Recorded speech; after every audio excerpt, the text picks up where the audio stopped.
Friends, तो मैं हूं आरती। संस्कृति आईएएस के यूट्यूब चैनल पे आप सभी का स्वागत है। मैं फिर से हाजिर हूं एक नए टॉपिक को लेकर के। तो आप जो है न्यूज़ में हमेशा सुनते रहते हो इन्फोर्समेंट डिपार्टमेंट या ईडी ने जो है इस व्यक्ति को गिरफ्तार किया है, इतने रुपए का घोटाला किया है, या फिर जो है अभी आपने सुना ही था दिल्ली के जो मुख्यमंत्री जो है उनको भी गिरफ्तार किया गया था ईडी के द्वारा जो शराब घोटाले के मामले में। तो हम यहाँ पे पढ़ेंगे सुप्रीम कोर्ट ने जो है ईडी को फटकार लगाई है कि आप क्या कर रहे हो। लगभग 5-6 हजार जो है केसेस यहाँ पे आपने लेकर के आए 2005 से अभी तक, और उसमें सजा कितने को हो रही है? 40 को। तो एक तरीके से जो मनी लॉन्ड्रिंग के केसेस हैं उसमें सजा दिलाने की जो दर है वो इतनी कम क्यों है, उसको लेकर यहाँ पे जो है सवाल ईडी से जो है किए गए हैं सुप्रीम कोर्ट के द्वारा। तो यहाँ पे हम पहलुओं को सारे समझेंगे कि ईडी अगर इतने सारे लोगों को यहाँ पे गिरफ्तार कर रही है या जो है दोषी ठहरा रही है, दोषी समझ के गिरफ्तार करके लेके आ रही है, तो वो कोर्ट में साबित क्यों नहीं कर पा रही है? क्योंकि उनके पास जब सारे सबूत होते हैं तभी तो जाकर के रेड करते हैं। और ये जो है पीएमएलए एक्ट के तहत सारा किया जाता है। गैर जमानती एक तरीके से वहाँ पे गिरफ्तारी होती है। जिस व्यक्ति को गिरफ्तार किया था उसकी जमानत नहीं हो सकती है। अब यहाँ पे चर्चा में क्यों आया है तो हम उसको भी यहाँ पर समझेंगे। ठीक है, देखो आर्टिकल हमारा क्या है। सुप्रीम कोर्ट ने जो है ईडी के तरीके से बहुत सुनाया है या जो है डिसरिस्पेक्टफुल बातें की हैं या फटकार लगाई है, तो उसी के तहत यहाँ पे चर्चा में आया हुआ है। ठीक है, अब बात करें हम जो है चर्चा में अभी क्यों है, तो एक 2022 का केस है। पश्चिम बंगाल में जो है शिक्षा मंत्री थे पार्थ चैटर्जी। 2022 में जो है शिक्षक भर्ती मामले में जो है इनको गिरफ्तार किया गया था। तब से जो है जेल में ही थे। इन्होंने जो है एक तरीके से अर्जी दायर की अपनी बेल के लिए। तो वहाँ पर जो है ईडी से सवाल पूछा गया कि आपके पास जो सबूत अगर नहीं होते हैं तो आप किसी व्यक्ति को गिरफ्तार क्यों करके लेके आ रहे हो? तो इसलिए यहाँ पे सुनाया गया है। मनी लॉन्ड्रिंग केस में जो है 2 साल की सज़ा इनको सुनाई गई थी, और वो वहाँ पे अब बोल रहे हैं कि उनको जो थोड़ा सा बाहर जाना है, जमानत चाहिए भाई। अगर आप उसको जो है नहीं साबित कर पा रहे हो तो व्यक्ति को तो जमानत देनी ही पड़ेगी ना, सारी इन चीज़ों में लेकर के। अगस्त में सुप्रीम कोर्ट ने मनी लॉन्ड्रिंग के मामले में कम सजा दर का हवाला भी दिया था। उन्होंने बोला था कि मनी लॉन्ड्रिंग मामले में जो है आप 400 केस ला रहे हो, 500 केस ला रहे हो, और जब आता है कि इनको सजा सुनानी है, सबूत लेकर के आओ, तो एक व्यक्ति को भी आप वहाँ पे साबित नहीं कर पा रहे हो। तो पहले तो आप जो है अपने सोर्स पर काम करिए, साइंटिफिक तरीके से सबूत इकट्ठा करिए। मौखिक रूप से वहाँ पे जो है एक तरीके से कोर्ट में लोग बयान दे रहे हैं या फिर जो अपने सबूतों को लेकर के आ रहे, होता ये कि व्यक्ति जाता है कटघरे में, कुछ बोलता है, 4 दिन बाद मुकर जाता है। तो उन्होंने बोला, सुप्रीम कोर्ट ने बोला कि आप जो है साइंटिफिक सबूत लेकर के आइए, ये मौखिक सबूत नहीं चलेंगे यहाँ पर। ठीक है, उसके अलावा भी चीज़ें यहाँ पर देखो हुई हैं। सुप्रीम कोर्ट ने ये भी कहा है कि जब जो है कांग्रेस सरकार थी तब इतने केसेस नहीं आए थे, या फिर केस आए भी तो उनको साबित करने का एक तरीके से अलग चीज़ थी। जब से जो है एनडीए सरकार आई है इतने सारे मामले आ रहे हैं मनी लॉन्ड्रिंग के, और आप जो है उनको बिल्कुल भी साबित नहीं कर पा रहे हैं। तो सुप्रीम कोर्ट का मानना है कि राजनीतिक कारण है। जब किसी जो है एक देखो यहाँ पर दिख रहा है कि गैर जमानती तरीके से यहाँ पे लोगों की गिरफ्तारी होती है, तो अब विपक्ष के कई नेताओं को या फिर जो है बीजेपी में जो भी नेता हैं, जो भी पार्टी के नेता हैं, अब हर राज्य में तो एक पार्टी का जो है शासक है नहीं या फिर जब मुख्यमंत्री है नहीं, तो जिस पार्टी का जहाँ पे जो है मुख्यमंत्री होता है, दूसरी पार्टी के नेताओं को जो है राजनीतिक कारणों से गिरफ्तार कराया जा रहा है। तो यहाँ पर बहुत सारे सवाल जो हैं यहाँ पर उठाए गए हैं। देखो यहाँ पे एक चीज़ जो है बोली है जस्टिस उज्जवल भुइया जी ने, क्या बताया है कि ईडी की दोषी सिद्धि दर जो है बहुत कम है, लोगों को जो है दोषी सिद्ध नहीं कर पा रही है। अगर ये 60-70% होता तो हम समझ सकते थे, लेकिन ये बहुत कम है। एक तो पीएमएलए एक्ट जो हमारा है, पीएमएलए एक्ट जो है 2002 में अधिनियम पारित किया गया था। फिर जो है 1 जुलाई 2005 को इसको हमारे यहाँ पर लागू कर दिया गया। गैर जमानती है। आप किसी व्यक्ति को जो है अगर गिरफ्तार करके ला रहे हो तो वो जमानत नहीं ले पा रहा है।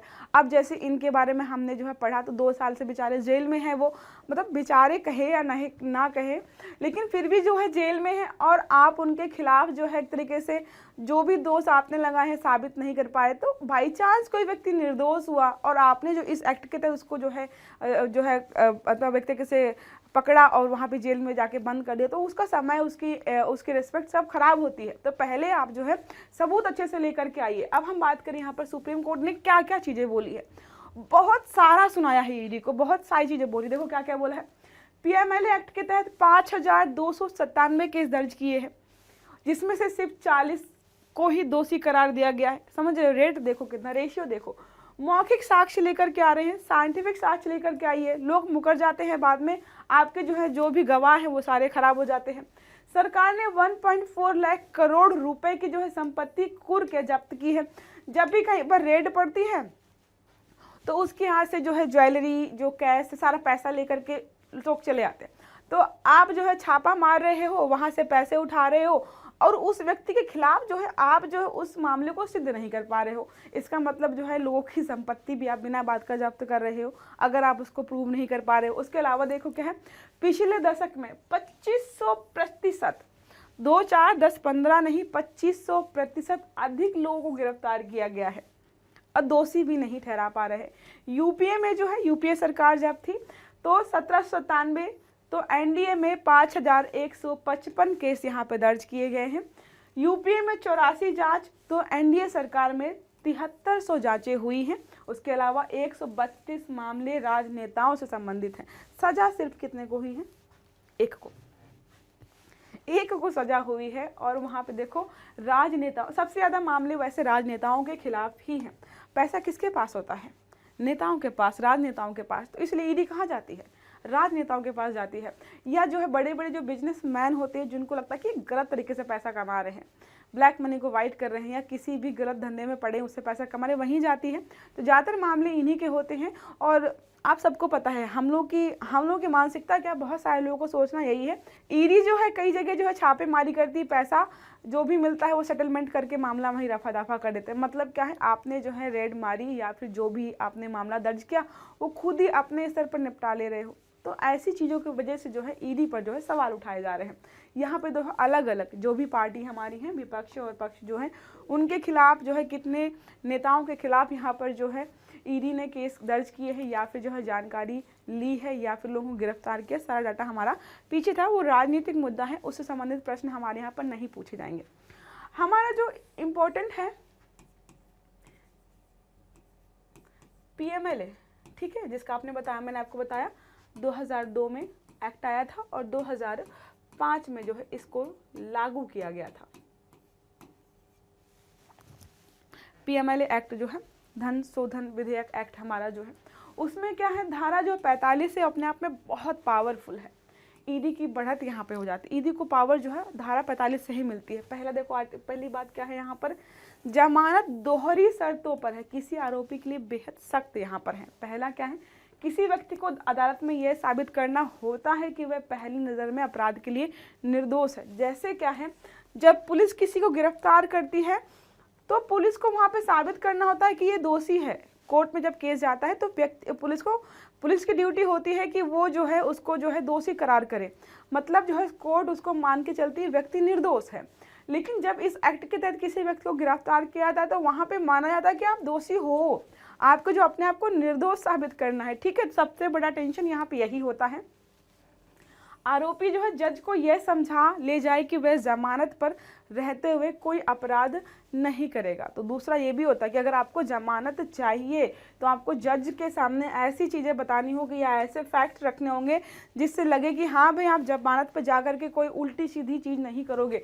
जैसे जो दिल्ली में जब मुख्यमंत्री जो केजरीवाल जी हैं वो बाहर आए थे तो वहाँ पे सुप्रीम कोर्ट ने जाके बोला था कि आप इस जगह नहीं जाएंगे, आप इन लोगों से बातचीत नहीं करेंगे। ठीक है, तो कुछ नियम कानूनों के तहत ही उनको बाहर भेजा जाता है। ठीक है, और भी चीज़ें अगर बात के सबूत का बोझ पूरी तरह से जेल में बंद आरोपी पर होता है।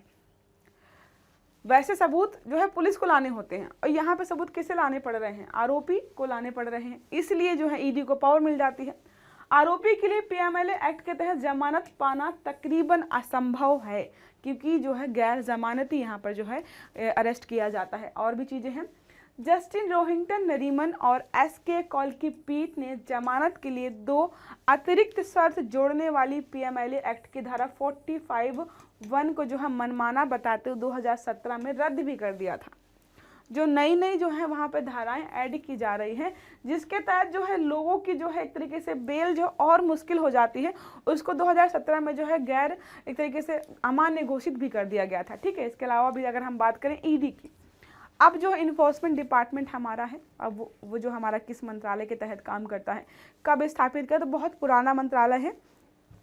1 मई 1956 को इसको स्थापित कर दिया गया था, तब से काम कर रहा है। तो जितने भी घोटाले होते हैं, मनी लॉन्ड्रिंग के केसेस होते हैं, उन सब की जांच करने का जो जिम्मा है वो सारा इसी को होता है। ठीक है, देखो लिखा है, भारत सरकार की एक कानून प्रवर्तन और आर्थिक खुफिया एजेंसी है। तो जितनी भी चीज़ें पैसे से संबंधित होती हैं ज़्यादातर वो यही देखता है।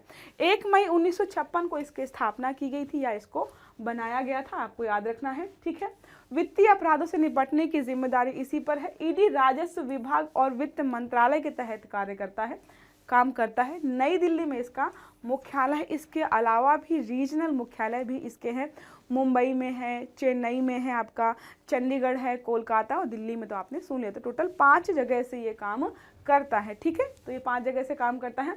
ईडी का प्राथमिक कार्य 2 तरीके से करता है, 2 नियमों के तहत। जैसे हमारी पुलिस होती है, ये हमारी जुडिशरी सिस्टम है, तो जो हमारे रीजनल लेवल पे या फिर जो है ब्लॉक लेवल पे या जो है जिला स्तर पर जो हमारे न्यायालय होते हैं, उन पे 2 तरह के केसेस होते हैं कि सिविल हैं या फिर क्रिमिनल हैं। तो यहाँ पर ईडी भी 2 नियमों के तहत जो है काम करती है। पहला है धन शोधन निवारण अधिनियम 2002 पीएमएलए जिसको आप बोलते हो। दूसरा है विदेशी मुद्रा प्रबंधन अधिनियम जिसको आप फेमा बोलते हैं 1999। इन दोनों के तहत तो काम करता ही है। बाद में जो एक और भी ऐड किया गया है, इसके अतिरिक्त जो है भगोड़े आर्थिक अपराधी अधिनियम 2018 को लागू करने का भी काम यहाँ पर सौंपा गया है। जो लोग जो है यहाँ पर जो है पैसे का घोटाला करके जो है भाग जाते हैं ना भारत से अन्य देशों में, तो उनको वहाँ से लेकर के आना, उनके खिलाफ कार्रवाई करना, जितने रुपए का घोटाला किया है उसको जो है कैसे भी करके निकालना, वो सारे कामों को भी यहाँ पे ईडी को ही सौंपा गया है। तो ये हमारा आज का आर्टिकल, जिसमें हमने पढ़ा कि सुप्रीम कोर्ट ने जो है ईडी पर सवाल उठाए हैं कि इस सरकार या जो भी हमारी अभी एनडीए सरकार है उसके तहत इतने सारे केसेस जो है ईडी क्यों वहाँ पे लेकर आ रही है और जो है लोगों को दोषी साबित नहीं कर पा रही है।